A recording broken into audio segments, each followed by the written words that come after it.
আমার বাবার পায়ে সালাম করে দোয়া নিয়ে আমি পরীক্ষা দিতে গিয়েছিলাম। বাসায় ফিরে আমি খাবার নিয়ে আমার বাবার জন্য অপেক্ষা করছিলাম যে আমার বাবা ফিরে আসবে, আমরা একসাথে লাঞ্চ করব।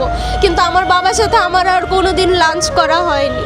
ঈদের দিনটা আমাদের সবচেয়ে বেশি দুর্বিষহ কাটে। আমি যখন এসএসসিতে গোল্ডেন পেয়েছি, প্রত্যেকটা আমার ফ্রেন্ড সবাই বাবার হাত ধরে পরীক্ষা দিতে গিয়েছে, কিন্তু আমি পরীক্ষা হলে আমার বাবাকে পাশে পাইনি।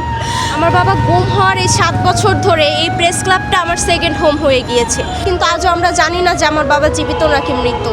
আমার বাবা আমার পরিবারের একমাত্র উপার্জনক্ষম ব্যক্তি ছিল। আমার বাবা গুম হওয়ার পরে থেকে আমাদের সহ পরিবারের প্রত্যেকটা মানুষের জীবন অসহনীয় দুর্বিষহ জীবনযাপন কাটাচ্ছি আমরা। নাম আনিশা ইসলাম ইনশা। আমার বাবা ইসমাইল হোসেন বাতেন 2019 সালের 19 জুন মিরপুর শালী মাজার সংলগ্ন ব্যবসা প্রতিষ্ঠান থেকে র্যাব কর্তৃক গুম হন।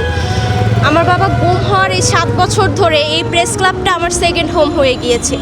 এই প্রেস ক্লাবের রাস্তায় রোদ বৃষ্টি উপেক্ষা করে আমরা দিনের পর দিন সারাক্ষণ দাঁড়িয়েছিলাম আমার বাবার এই ছবি হাতে নিয়ে।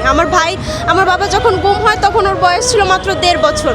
ওর সেই শৈশব থেকে আজ পর্যন্ত এই রাস্তায় আমার বাবার ছবির হাতে নিয়েই দাঁড়িয়েছিল।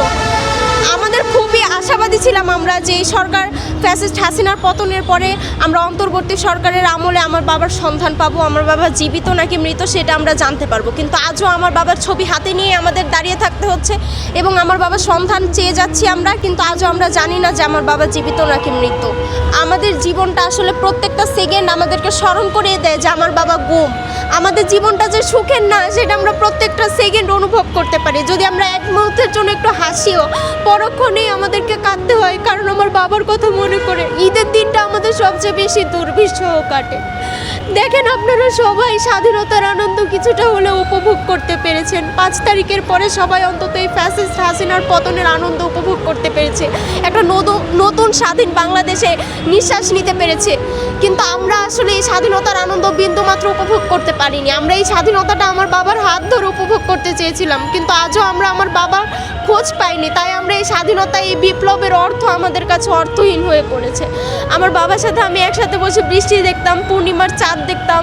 আমি যখন এসএসসিতে গোল্ডেন পেয়েছি, প্রত্যেকটা আমার ফ্রেন্ড সবাই বাবার হাত ধরে পরীক্ষা দিতে গিয়েছে, কিন্তু আমি পরীক্ষা হলে আমার বাবাকে পাশে পাইনি। আমি যখন পিএসসি পরীক্ষা দিয়েছিলাম, তখন শেষ পরীক্ষা দিন আমার বাবাকে বলেছিলাম, আব্বু আমি যখন বড় হয়ে যাব এসএসসি পরীক্ষা দিব, তখনও তো তুমি আমাকে প্রত্যেক দিন নিয়ে আসবা, তাই না?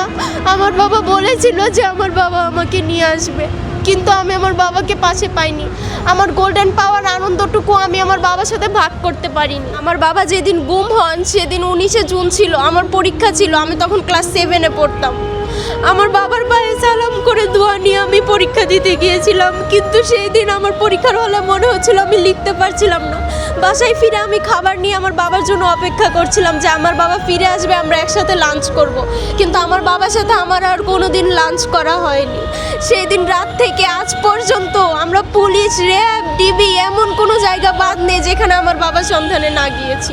আমরা এই 10 মাস ধরেই চেয়ে যাচ্ছি। সেই 5 তারিখে হাসিনার পতনের পরে সবাই যখন রাস্তায় উল্লাস করছিল, ঠিক সেই মুহূর্তেই আমরা কিন্তু ডিজিএফআইয়ের অফিসের সামনে গিয়েছিলাম। গোলাগুলি উপেক্ষা করে সবাই যখন জীবনের ভয়ে, প্রাণের ভয়ে ছুটছিল, আমরা কিন্তু পালিয়ে আসিনি। আমরা ডিজিএফআইয়ের অফিসের সামনে আমার আম্মু রাত 3টা পর্যন্ত ছিল তার স্বামীকে ফিরে পাওয়ার আশায়।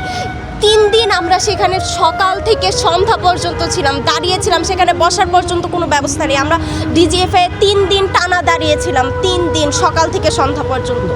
আমার বাবা আমার পরিবারের একমাত্র উপার্জনক্ষম ব্যক্তি ছিল।